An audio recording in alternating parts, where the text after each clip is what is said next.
Hola, buenas noches. Estamos a 2 semanas del plebiscito en el cual vamos a votar apruebo o rechazo a la propuesta de constitución ofrecida por la Asamblea o Convención Constituyente. Hoy vamos a hablar nuevamente con don Rodrigo Ugalde, quien se acaba de conectar. Hola Rodrigo, buenas tardes.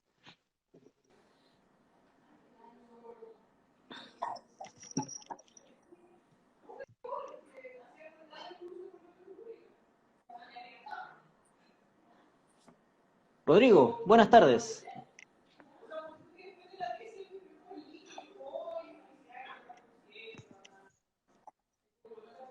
Rodrigo, ¿nos oyes bien? Sí, te escucho. Ya, buenas tardes. Te estaba saludando.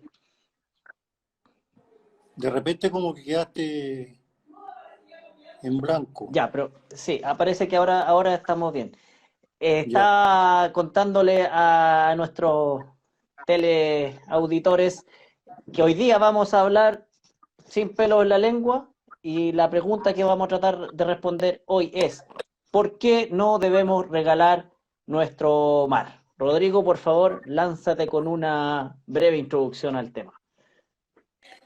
Bueno, para hacer la introducción hay que recordar lo que vimos hace 2 semanas, de que en la Constitución que se nos está proponiendo existen varias normas que en un mediano plazo permitirían a Bolivia crear condiciones desde el interior de Chile para eh, tener derecho al mar y a territorios que son chilenos.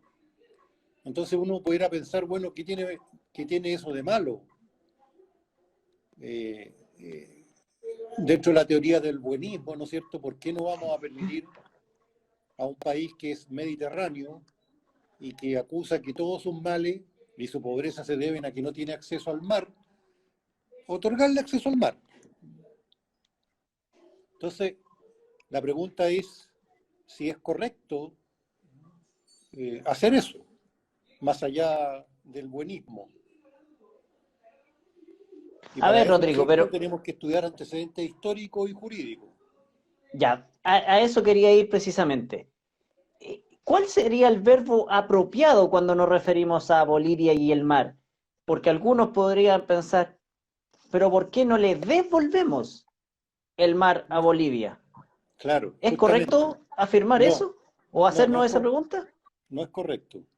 Para eso yo creo que hay que partir con algo que se inicia a comienzos del siglo XIX, que es el proceso emancipador de las naciones americanas respecto de España. Todos sabemos que en Sudamérica, salvo Brasil, era parte de la corona española. Entonces, cuando se produce el proceso emancipador, habían problemas de límite para los nuevos países que nacían. Entonces había que buscar una fórmula para solucionar esos problemas de límite. ¿Cuál era? El concepto del uti possidetis. ¿En qué consiste ese concepto? Esa expresión romana significa poseerás de la misma manera en que has poseído. Entonces, se suponía que los territorios que habían formado parte de la corona española y que se independizaban tenían que respetar los límites que la corona española había señalado para los diversos virreinatos en la época en que estos formaban todos parte de esa corona. Ahora bien, en el caso de Chile, Chile no era un virreinato, sino que era una capitanía general que dependía del virreinato del Perú. Y hay muchísimos antecedentes históricos de la época de la colonia que demuestran que el límite entre el virreinato del Perú y la capitanía general de Chile era la línea del río Loa. Hay que recordar además que en esa época Bolivia no existía como tal. Era parte del virreinato del Perú, era lo que se denominaba el Alto Perú. Entonces, si nos vamos a la época del virreinato, ya tenemos un antecedente histórico que nos permite sostener que no es posible hacer esa figura. Yo aquí tengo un montón de antecedentes históricos que están publicados en un libro que se llama Mare Nostrum, de Fernando Ormazábal, con el cual le responde a Evo Morales su demanda en La Haya, en la cual aparecen, ¿no es cierto?, los límites entre el virreinato del Perú y la Capitanía General de Chile en la línea del río Loa, incluso emanado del propio rey de España, no solamente del virrey, sino que de mapas oficiales de la época, sino que del propio rey de España. Por ejemplo, aquí tenemos en el estudio realizado por el doctor Hipólito Unanue, que se llama Guía Política, Eclesiástica y Militar del Virreinato del Perú, de 1793, que fue reeditado 3 veces, es muy preciso en señalar la ubicación del Perú entre los grados 3, 35 minutos, hasta los grados 21, 48 de latitud meridional, acreditando además que la ensenada de Tumbes lo separa por el norte del Reino de Granada, lo que es Colombia y Venezuela, y el río Loa por el sur del desierto de Atacama y Reino de Chile. Eso se repite en varios otros documentos de la época y es ratificado por una orden real del año 1803, que resuelve que el puerto del Paposo era parte del Reino de Chile. Entonces, si bien es cierto, hay algunos otros antecedentes que podrían servir para la tesis boliviana, la mayoría de estos sostienen que el Reino de Chile tenía como límite norte el río Loa con el virreinato del Perú. Incluso más, en la primera constitución de Bolivia, cuando ya Bolivia se separa del Perú por las disposiciones de Simón Bolívar,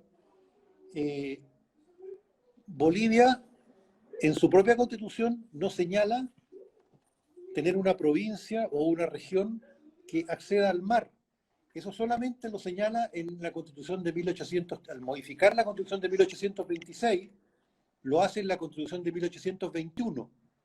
Y ahí agrega como una provincia de Bolivia las provincias del litoral y de Tarija. El litoral es entonces aquella que posteriormente entra a ser discutida. Pero Chile, en todas sus constituciones, desde 1822 a la fecha, señala que su deslinde norte es con el desierto de Atacama, en otros el despoblado de Atacama. Entonces, evidentemente estamos frente a una situación en que los antecedentes históricos y jurídicos dan la razón a Chile. Es cierto que en los años posteriores, como no se tenía antecedentes del valor que tenía este territorio, porque no se habían descubierto todavía las riquezas que habían ahí, especialmente el guano y el salitre, que es algo que quedó como un poco terreno de la nada, así como ocurrió en la Patagonia en el sur. Recién en el año 1842, Chile, por una ley de la época del presidente Bulnes, declara que su límite norte está en Mejillones, es decir, 20 y tantos kilómetros al norte de Antofagasta o más. Y ahí entonces recién Bolivia dice, no señor, su límite norte es el paralelo 26, no el paralelo 23, que es el que está a la altura de Mejillón. Y ahí viene toda una discusión durante varios años, hasta que en el año... Sí, Rodrigo, antes de llegar casi a la guerra, a los antecedentes de la guerra del Pacífico, una duda histórica que yo tengo y que seguramente muchos tienen es, ¿hubo un proceso independizador en Perú y en Bolivia como lo existió en Chile? Y a la época de 1810 o 1818, que Chile tuvo ese proceso de independencia, ¿Cuál era la condición de Perú? ¿Y existía Bolivia propiamente tal como una nación criolla como lo es Chile? Buena la pregunta. La verdad es que la independencia del Perú se debe a Chile. La independencia del Perú nace porque O'Higgins organiza la expedición libertadora y nombra a cargo de la expedición libertadora a un general argentino, a José de San Martín, pero como jefe de fuerzas chilenas, con una expedición que es financiada íntegramente por Chile. Entonces, cuando esa expedición llega al Perú, inicia el proceso libertador y después se integra desde el norte Simón Bolívar. Entonces, por las Mm. circunstancias entre estos dos próceres, al final hay una reunión en Guayaquil que nunca se descubrió qué es lo que hablaron realmente estos dos. Pero San Martín, que ya estaba enfermo, dicen que le dijo a Bolívar, aquí le dejo la gloria. Se fue. Entonces, eh, Bolívar llega posteriormente al Perú y manda a Sucre hacia el territorio de lo que se denominaba el Alto Perú. ¿No? Bolivia no existía como una capitanía general como Chile, por ejemplo. Y posteriormente a eso, entonces, nace la Constitución boliviana del año 1826, mucho después que las primeras constituciones de Chile. Piensa que hay constituciones chilenas en la época de la Patria Vieja, pero la primera posterior a la independencia es la de 1818, después la de 1822, 1823, etcétera, hasta llegar a la Constitución de 1833, que rige hasta 1925. Entonces, la situación boliviana era bastante distinta de la situación chilena. Era parte del virreinato del Perú conocido como el Alto Perú. Tanto es así que el puerto por el cual salían hacia el exterior los productos bolivianos era Arica. Y por eso que los bolivianos en esa época trataron de obtener el puerto de Arica y Perú nunca se los dio. ¿Y Entonces, en qué minuto hay una escisión clara entre dentro del virreinato del Perú, del cual nacen Ecuador, Perú y Bolivia? claro, solamente por la intervención de Bolívar y de Sucre, que le da esa calidad a Bolivia de país separado del Perú. Y ahí nace la primera constitución boliviana, que es del año 1826. O sea, mucho después del proceso independentista de Perú, ¿no es cierto?, que fue obra chilena. Muchas veces cuando se celebran estos acontecimientos en el Perú, se habla de San Martín, se habla de Bolívar, y nada se dice de O'Higgins. Muy Y, curioso. com- y O'Higgins como curiosidad, ¿de dónde sacó plata Chile para financiar eso? no, ¿Quién fue? o sea, el tesoro del Estado chileno quedó agotado con eso, y muchos particulares ayudaron. O sea, particulares entregaron plata para que este proceso se pudiera realizar. O sea, Ok, fue algo muy, entonces, muy duro, muy difícil. o sea, tenemos que San Martín cruza la cordillera por tres partes más o menos. No, pero eso antes, eso es Sí, para la claro, independencia de Chile. claro, se viene para acá, se libera Chile y Claro, luego entre San Martín y O'Higgins deciden liberar el norte así es. y Bolívar viene el, o sea, Desde hacia el Colombia, sur para hacer un sándwich a los pocos así españoles es. que quedaban ya en ese tiempo, me No, imagino. no eran tan pocos si estaba el virrey. O sea, habían ejércitos importantes en el Perú. O sea, la situación no estaba definida. Lo que pasa es que la Mm, independencia de Argentina y de Chile siempre iba a estar en duda si es que no era independiente el Perú. perfecto. Entonces, es evidente, la historia lo dice así, que la independencia del Perú y la creación de Bolivia, ¿no es cierto?, resulta de este proceso iniciado desde Chile, con barcos chilenos, con oficiales chilenos, con soldados chilenos, que si bien es cierto estaban mandados por San Martín, estaban todos financiados por el Estado chileno. Es así. Entonces, ¿qué es lo que Eh, ocurre después? Perdón, algunas batallas que Claro, debiéramos conocer. la famosa batalla de Ayacucho, de Ayacucho. Salamanca, así, esa es el símil de Maipú. En Chile, para la independencia de Chile, la batalla más importante es la batalla de Maipú y en Perú es la batalla de Ayacucho. Entonces, esa situación hace que, en definitiva, los españoles se retiren, eh, se declare la independencia y posteriormente Sucre, que era el lugarteniente de Bolívar, parta hacia arriba, ¿no es cierto?, hacia la cordillera, hacia el altiplano, y cree este país, ¿no es cierto?, separándolo de Perú. Ahora, en esta separación que hace Sucre, que nombra, que nombra al país por su jefe, Así si es. es que no, si hacemos el juego de palabras, y hay, eh, ¿se hizo algún mapa? Así como, ¿esto es Bolivia y esto es Perú? ¿O era muy difícil para la época? Claro, se hizo, pero igual hubieron dificultades y hubieron guerra después entre Perú y Bolivia. Eso también se oculta. Entonces, las dificultades prácticamente siguieron hasta la guerra del Pacífico. Si poco tiempo de antes se pensaba que iba a haber una guerra entre Perú y Bolivia precisamente por la discusión sobre los impuestos que tenían que pagar los productos bolivianos para salir por Tacna. Y antes Hmm. de la guerra del Pacífico, precisamente para que Bolivia se aliara definitivamente con Perú, se celebró un tratado sobre derechos aduaneros muy favorable a Bolivia, entre, para facilitarle el tránsito por Tacna y por Arica, que Pero fue jamás desde todo. soberanía. No, o sea, era prácticamente gratis que pasaran las mercaderías, entonces para Perú era un daño económico muy grande, pero por el otro lado necesitaba tener a Bolivia, ¿no es cierto?, para la guerra con Chile. Había un Ujú. sacrificio enorme, pero se suponía que el otro era más importante.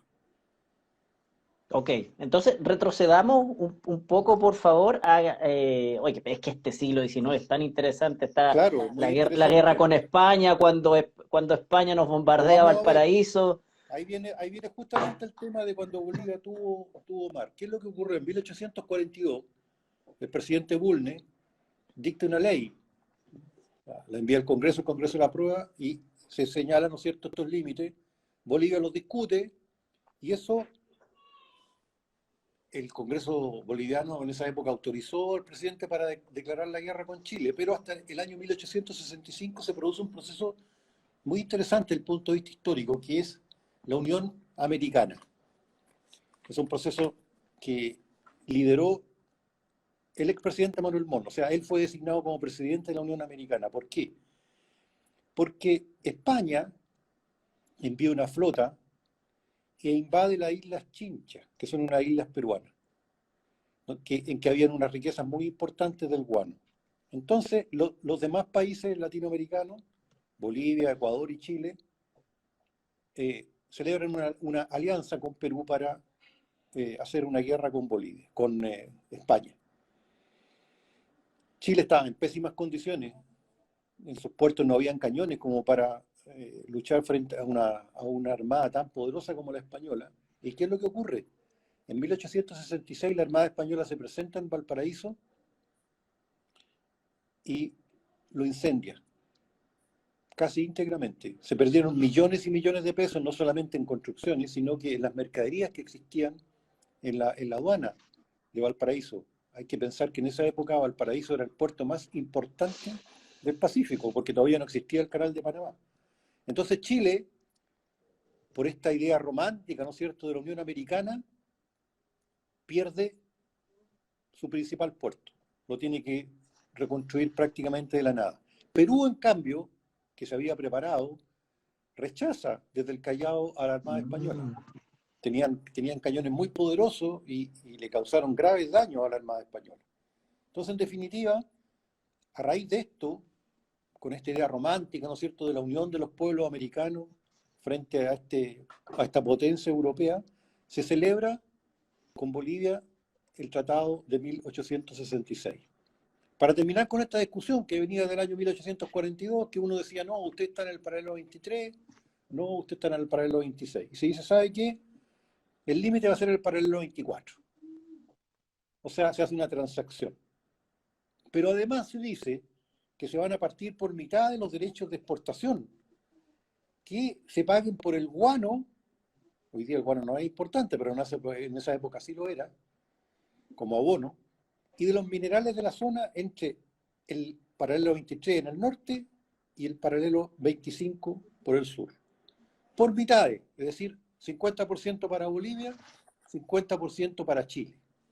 Y para estos efectos se crea una aduana boliviana en Mejillones, que hasta antes de esa fecha, ¿no es cierto?, Chile decía que era territorio chileno. Y en esa aduana se dice que va a ser la única que va a poder percibir estos derechos, tanto del guano como los minerales. Pero Chile va a tener derecho a nombrar empleados fiscales para que intervengan en la contabilidad con un perfecto derecho de vigilancia, dice el tratado. ¿Ya? Entonces, si bien es cierto, Chile le reconoce a Bolivia una parte del territorio que estaba siendo disputado desde 1842, eso era condicional. ¿Por qué?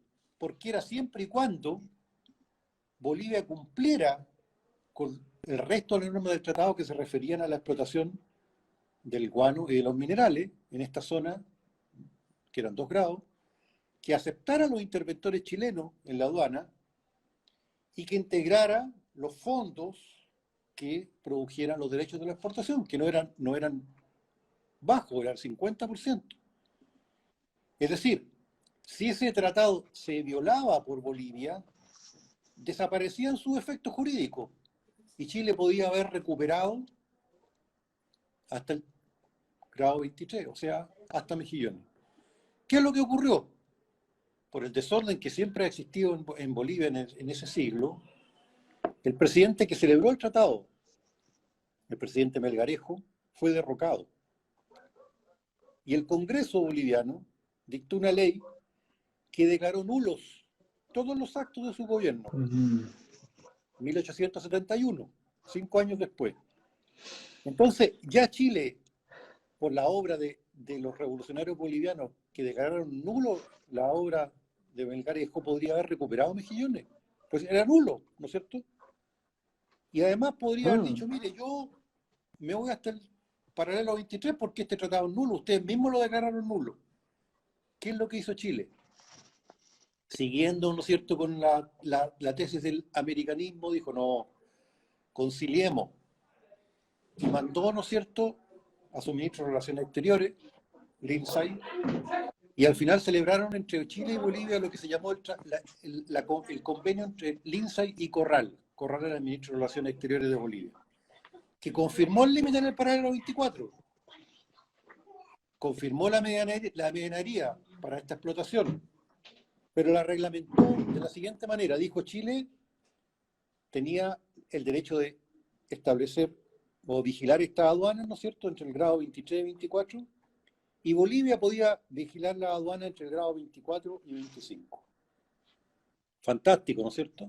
Pero Bolivia, el Congreso boliviano, aplazó la aprobación del tratado. 1872.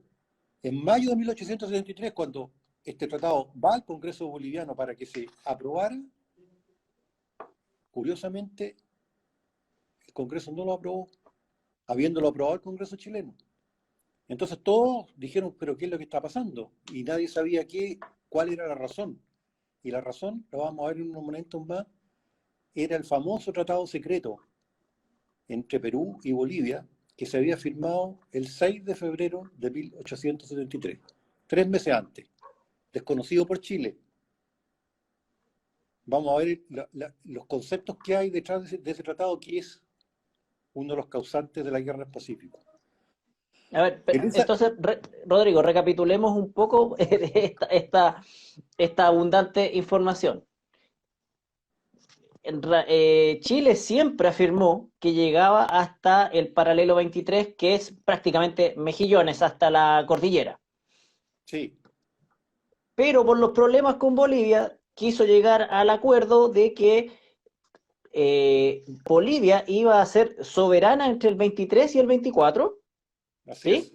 Ahí va a estar Pero, claro, pero entre el 23 y el 25 iba a haber una explotación en común del guano. así es.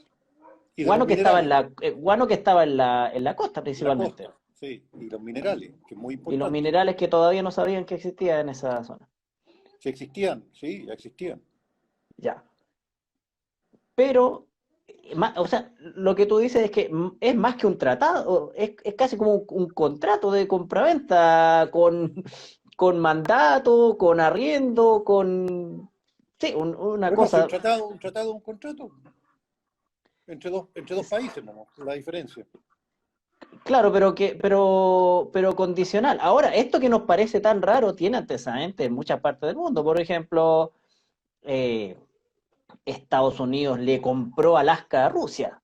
O sea, Sí, pues, y no hablé, y Alaska es más grande que la mitad de los países del mundo. Entonces, es un terreno enorme, se vendió. Entonces, no suena raro que se no, pueda vender una región entera de un país, pero se intentó hacer de una forma que uno la ve y suena bastante enredada y que quizás no fue la forma más feliz de hacer esto, porque que te paso soberanía, pero que compartimos los derechos, así se ve es. sumamente enredada. O sea, fue un caldo de cultivo para conflictos que terminaron después en una guerra, nada más. Claro, tanto es así que se dice que Bolivia nunca cumplió con el pago de los derechos aduaneros, que los libros no expresaban lo que era la verdad, ¿no es cierto? Que no dejaba entrar a los fiscalizadores chilenos, etcétera. O sea, era una pelea permanente. O sea, evidentemente era un tratado que iba a generar problemas y los generó, y por eso, en 1874, se hizo un nuevo tratado. Fíjense bien la época. Al año siguiente del tratado secreto, tratado secreto que impedía a los países firmantes celebrar tratados con otros países sin la anuencia de su contratante. Entonces, Bolivia, a pesar de haber celebrado con Perú ese tratado, el año siguiente celebró un tratado con Chile sin pedirle la anuencia a Perú, para que uno Ahora, vea, ¿no es cierto?, cómo pero, era la situación política en Bolivia. pero siempre hemos oído de un tratado secreto, pero ¿por ¿Sí? qué secreto? ¿Por qué tenía la obligación? Tampoco es que haya un diario oficial latinoamericano en el cual esas cosas se Lo publiquen. ¿Por vamos, qué? lo vamos a ver. Antes de entrar al tratado secreto, es importante ver el tratado de 1874, porque la vulneración de ese tratado y de la transacción que se hizo por el gobierno boliviano con la compañía de Salitre y Ferrocarril de Antofagasta es lo que causó la guerra. Ok, pero Entonces, es antes de importante ver el avanzar, tratado de 1874, porque ahí está la clave. antes de ver eso, quiero hacer un paralelo entre la actitud que tú llamaste de buenista, de no, si creamos, si, aquí todos somos buenos, con la constitución actual, que es un texto, lo dijimos el otro día, sumamente bueno, como si todos los chilenos fuéramos personas sumamente virtuosas, que luchamos todos para el bien común, que no hay corrupción y que los malos solamente porque lo decimos van a actuar bien. Así es. Las leyes, las normas, los contratos, los tratados existen porque somos justamente lo contrario, porque llevamos por nuestras pasiones, porque queremos hacer nuestra voluntad y no la del otro, y cuando pensamos que todo el mundo está de buena fe, ignorando las malas intenciones, y aquí Chile ignoró que Bolivia había anulado un tratado, o sea, se pasó de bueno el presidente chileno. ¿Bulnes? No, Bulnes ya no estaba. En la época que celebró el tratado de 1866, el presidente era José Joaquín Pérez, y después, en la época que ocurrió esto, era el presidente Errázuriz Sañartu, Uh-huh. que Ok, tuvo la gran entonces, idea de comprar los dos blindados, porque si no lo hubiera comprado, estaríamos en una situación muy distinta. O sea, a quien debemos darle la gracia de su visión es a Errázuriz Sañartu.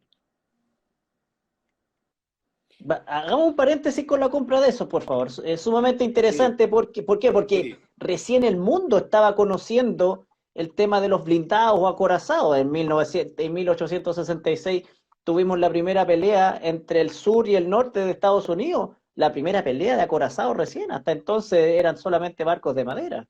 así es. Bueno, Perú ya había comprado dos blindados, que eran el famoso Huáscar y la Independencia, y Chile no tenía ninguno. Entonces, eh, Perú era muy insolente con Chile.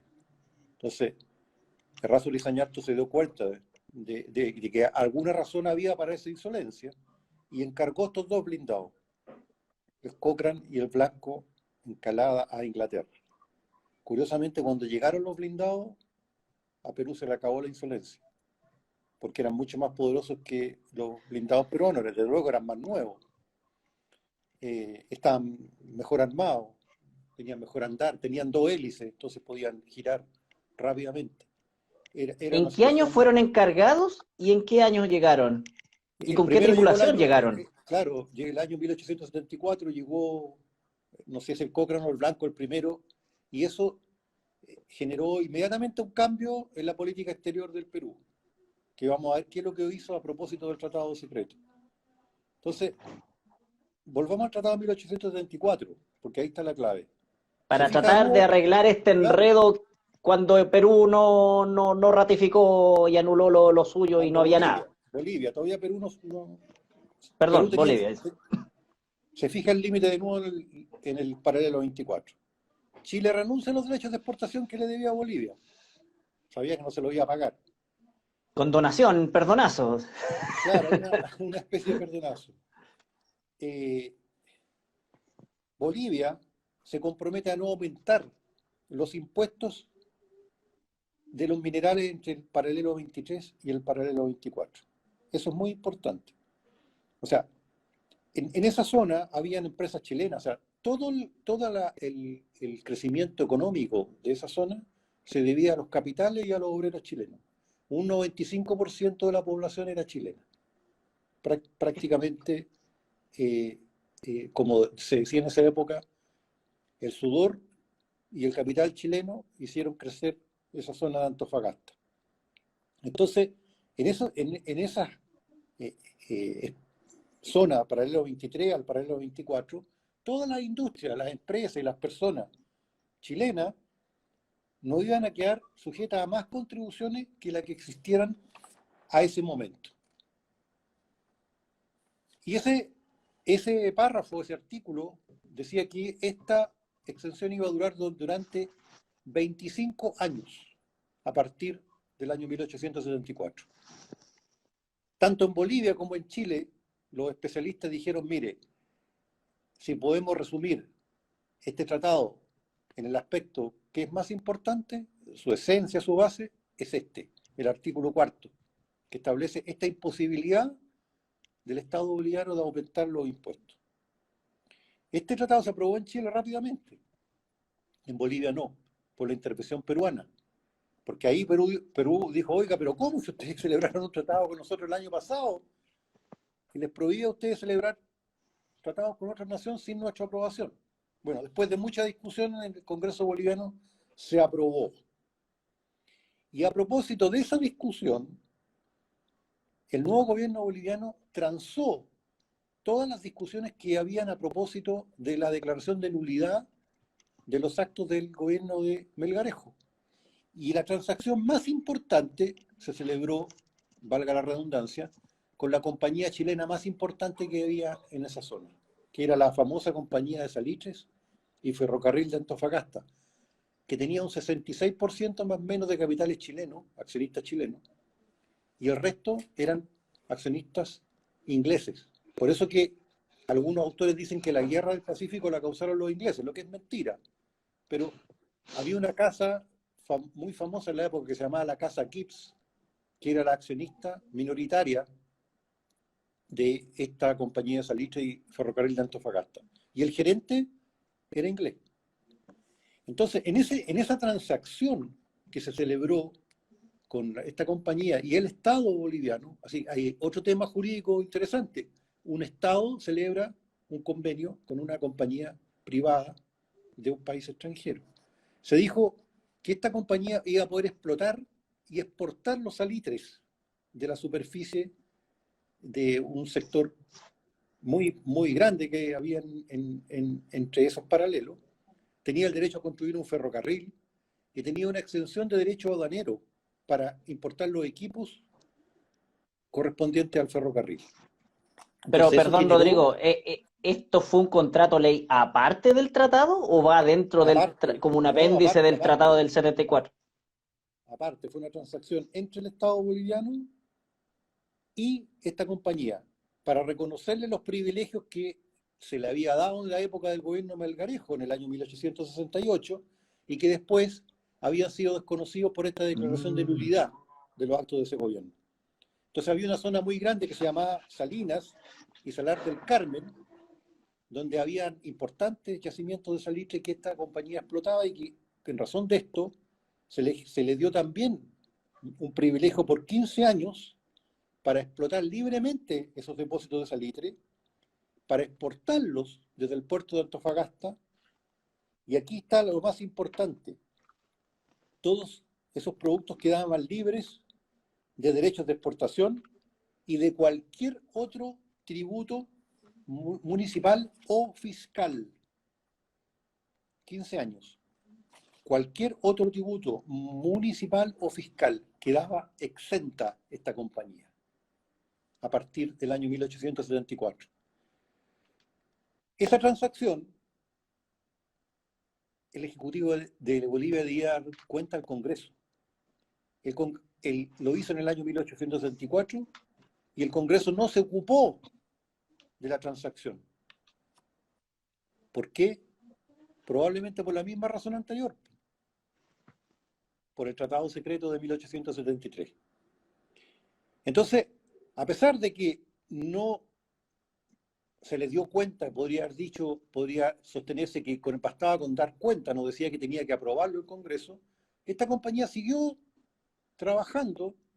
Al año 1839 había invertido 1.000.000 de libras esterlinas, que no sé cuánto será hoy día, pero es una cantidad enorme, gigantesca. Y eso es lo que había llevado a que en Antofagasta el 95% de la población fuera chilena, es decir, la gente del campo de Chile se iba a trabajar a Antofagasta, que era la especie de California chilena, porque obviamente le pagaban mejores sueldos a los obreros en esta compañía. ¿Y qué es lo que ocurre en Bolivia después de estos 4 años de que había ingresado este contrato al Congreso y no había dicho nada? En 1878 se aprueba la transacción, se aprueba, pero con una condición. Esto fue la chispa que encendió la Guerra del Pacífico. ¿Cuál era la condición? Hacer efectivo como mínimo un impuesto de 10 centavos por quintal de salitre. Y eso estaba prohibido por la misma transacción. Entonces, obviamente, los dueños de esta compañía dijeron: nosotros no vamos a pagar eso. No lo vamos a pagar. Ah, no lo van a pagar, dice el gobierno de Bolivia. Dictó una nueva ley que ordenó reivindicar las salitreras y el remate de sus pertenencias. Y precisamente el día que se iba a realizar el remate, que ya estaban en Antofagasta los postores, que curiosamente eran peruanos, ingresaron 600 soldados chilenos a Antofagasta y ocuparon la zona. O sea, jurídicamente, ¿quién tenía la razón? Yo no quiero influir con mi respuesta, pero evidentemente, frente a un tratado y frente a una transacción que establecía estos beneficios,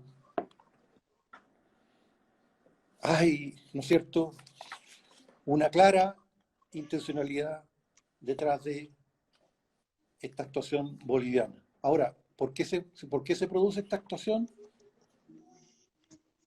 Y esto Parece, también, parece raro porque uno piensa ahora, pero Bolivia se hubiera aguantado 25 años y se hubiera hecho exacto, dueña de eso para poner exacto, los impuestos que hubiera querido poner a quien le hubiera, ingleses, franceses, chilenos, cual sea, pero Así es. claro, Ahí quizás, está. de Me nuevo, quitaste. quizás la, la, la codicia de hacerse de inmediato con 10 centavos por quintal de salitre o lo que fuera fue mayor a la mirada de largo plazo Así de, es.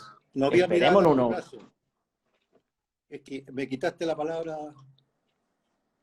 ¿Qué es lo que pasaba en Bolivia? El nuevo presidente boliviano, el dictador Hilarión Daza, que tenía, según los mismos bolivianos, todos los vicios de Melgarejo y ninguna de las virtudes de este, fue el causante de esto. Y cuando las fuerzas chilenas llegaron a Antofagasta, encontraron en la casa del prefecto de Antofagasta esta carta. Se las voy a leer. Mi querido amigo, tengo una buena noticia que darle. He fregado a los gringos, decretando la reivindicación de las salitreras y no podrán quitárnoslas por más que se esfuerce el mundo entero. Cuando habla de los gringos se habla de los ingleses, de este gerente inglés, Mr. Hicks, que estaba ahí en Antofagasta. Por lo demás, usted verá si le conviene más arrendarlas o explotarlas por cuenta del Estado.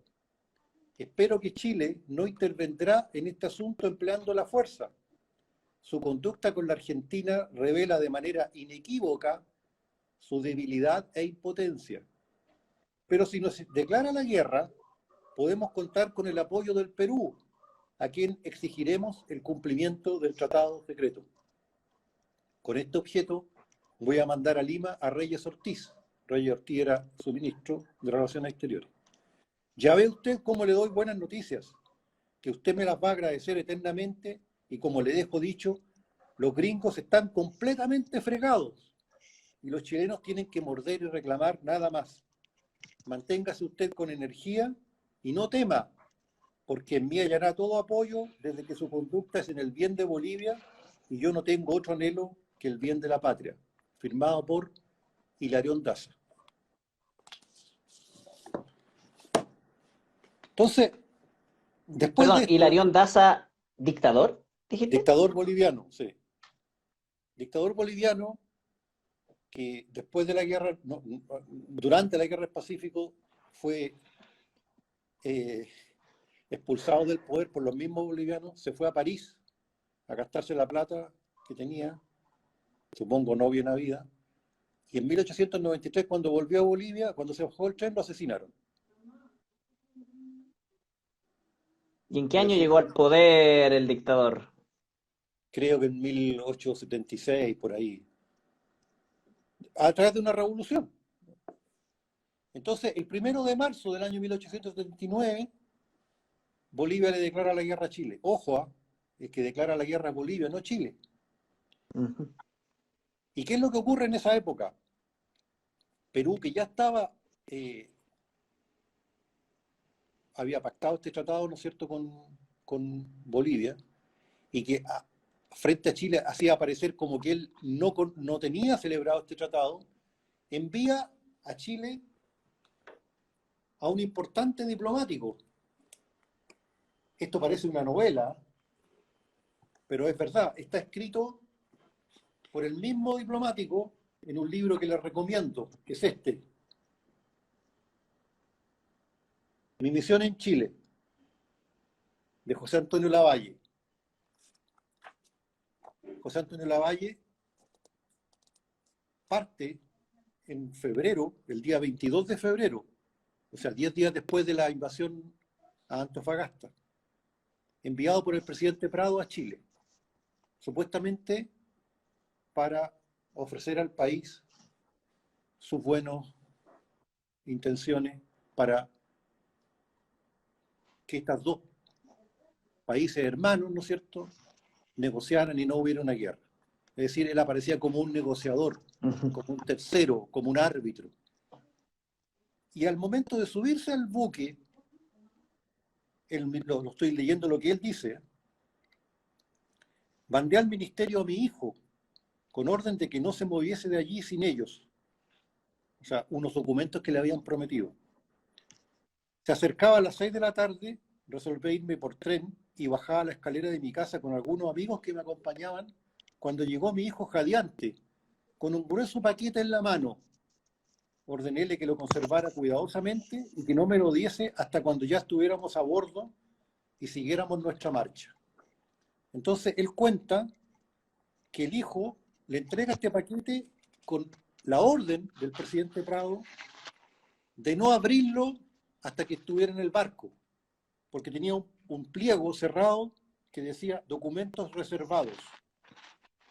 Cuando abre el paquete, el señor Lavalle ve que está el tratado secreto de 1873. Entonces, en esa época no había celulares ni cómo comunicarse, o sea, no sabía qué hacer. ¿Qué le decía al gobierno chileno? ¿Tenía autorización para decir que existía este tratado secreto? ¿Podía revelarlo? Decía no revelarlo, a pesar que lo tenía en su maletín. Y cuenta una historia muy interesante un poco más adelante en el libro. Él era muy amigo de Domingo Santamaría, que si bien es cierto en ese momento no era ministro del presidente Pinto, era una persona que tenía mucha influencia en el gobierno. Entonces, Santamaría lo acompaña a la primera reunión. Y cuando lo va a dejar al hotel, el mismo Lavalle dice que la conversación era tan interesante que le pidió subir a su habitación y siguieron conversando hasta la 1 de la madrugada.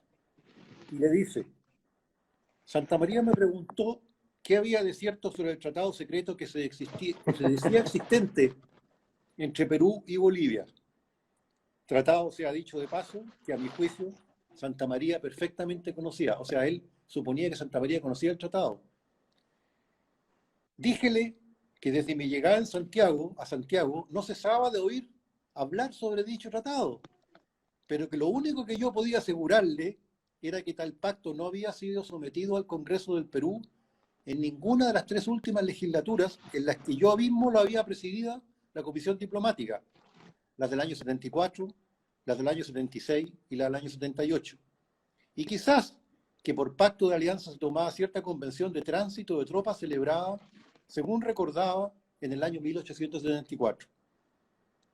Igual pregunta, díjome Santamaría, le hice a Pardo, al anterior presidente del Perú, el cual levantándose del asiento me dijo muy exaltado, ¿y me supone usted tan estúpido que pueda haber entrado en pactos secretos de alianza con gobiernos como el de Bolivia? Y en realidad me convenció. Parece una novela de ciencia ficción. Entonces, Santamaría le dice, prepárese para ese caso, pues sospecho que el gobierno, previo a toda discusión, le exigirá a usted una explicación categórica y terminante sobre la existencia de ese tratado, de cuya explicación es posible que dependa la continuación o la ruptura de toda negociación. Continuó la conversación y al final, esto son palabras de Lavalle, díjome Santamaría estas palabras que jamás olvidaré. Si estalla la guerra entre Perú y Chile, se abrirá entre ambos pueblos un abismo que 3 generaciones no alcanzarán a llenar y la civilización del Pacífico reculará en medio siglo. ¿Qué medio siglo? Un siglo quizás. ¿Qué encuentra usted entre el Cabo de Hornos hasta San Francisco que pueda servir de base a la civilización? Chile y Perú. Y si esas naciones se destrozan mutuamente, ¿qué es lo que queda? Amigo Lavalle, si usted logra evitar la guerra entre su país y el mío, puede morirse tranquilamente con la certidumbre de no haber sido inútil en su tránsito por la tierra y con la convicción de que Dios lo creó a usted para que hiciera una gran cosa. Ojalá que así sea. Penosamente impresionado me dejó la conversación con Santamaría, cuyo lenguaje coloreado, cuyo acento enérgico y convencido, y cuya animada acción es la pluma impotente para reproducir. Esto no lo dice Santamaría, lo dice Lavalle. Lavalle siguió negando el tratado. Hasta que a fines de marzo el presidente Pinto recibió del embajador chileno en Perú la información de que el presidente Prado le había reconocido que el tratado existía. Obviamente ahí ya fue imposible seguir con cualquier negociación. Y Lavalle pidió su pasaporte y como tenía miedo que una chumba lo atacara, pidió protección especial para viajar de Santiago a Valparaíso. Curiosamente, el oficial que fue designado para eso fue don Patricio Lynch, que después tuvo 3 años y 3 meses a cargo del gobierno en Perú. Ese es el origen de Wow. la Guerra del Pacífico. Ajá. Y el origen de por qué, en tu opinión, Rodrigo, Bolivia no solo no fue soberana de la costa chilena, de ningún trozo de costa, sino que tuvo la oportunidad y lo arruinó por codicia, por Claro, impaciencia. así es, por este dictador, Hilarión Daza. Hilarión Daza declaró en su momento, además de esta carta, que sus águilas y sus leones iban a recuperar toda la provincia de Atacama para Bolivia.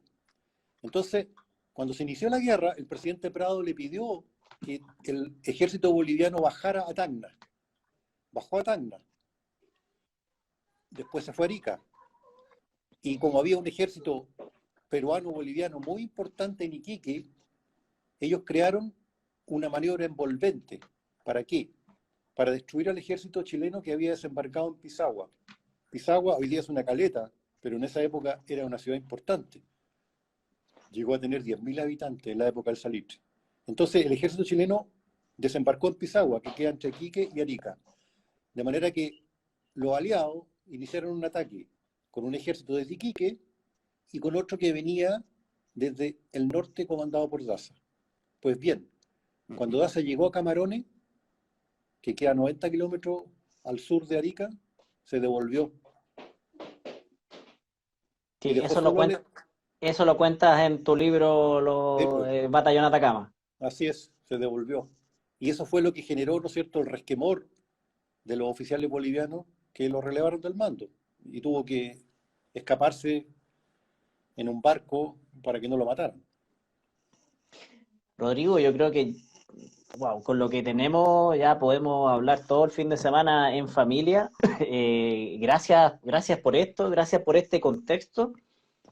Y creo que la respuesta a por qué no podemos regalar el mar a Bolivia, cada uno la puede sacar como conclusión de lo que hemos oído. Recordemos el libro de Rodrigo,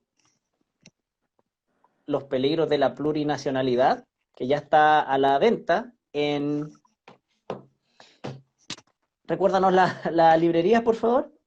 Bueno, están todas las cadenas de librerías, de luego, la Feria Chilena del Libro, Antártica y otras librerías más chicas, Un pero libro que se lee muy muy fácil. rápido, es muy ameno, una buena entrada para recordarnos la historia de Chile y por qué esta plurinacionalidad, concepto extraño, incluso para nuestros pueblos originarios, no naciones originarias, que parece creado entre Bolivia y Plaza Ñuñoa, como han dicho algunos, eh, no representa al país y yo me quedo con la conclusión que, claro, Bolivia tuvo la oportunidad y la desaprovechó y Así quizás es. como habrían sido nuestras naciones eh, sin eso. Gracias, Rodrigo. ¿Hay alguna pregunta, por favor? Si alguien quisiera escribir alguna pregunta antes de dar por terminado este live y si también, si quieren que sigamos hablando de